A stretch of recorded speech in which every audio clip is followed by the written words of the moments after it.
Hi, this is Chris, the owner of Simmons Landscape and Irrigation here in Northwest Ohio. We're all about transparency here, so I'd love to take a few minutes and answer some frequently asked questions about irrigation maintenance. So sometimes we're asked if we can maintain an irrigation system that we did not install. The simple answer is yes, we can.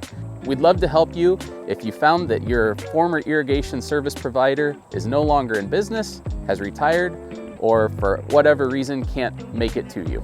A good fit for irrigation maintenance is someone who wants to be totally hands-off with their system.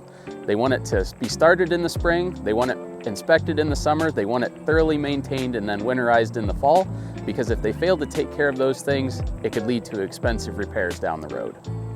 So the average cost of irrigation maintenance is going to be between $900 and $600, and the biggest factors that are going to drive that are distance from our location, how many repairs are necessary when we get there, and just the experience that the customer is looking for, if they want more services throughout the season or less. So our maintenance package includes a spring startup, a midsummer inspection, and a fall winterization, and it also allows clients to have a report of what we find while we're on site. Here in Northwest Ohio, when winter hits, or actually before winter hits, sometime between September and mid-November, we like to bring around a giant air compressor.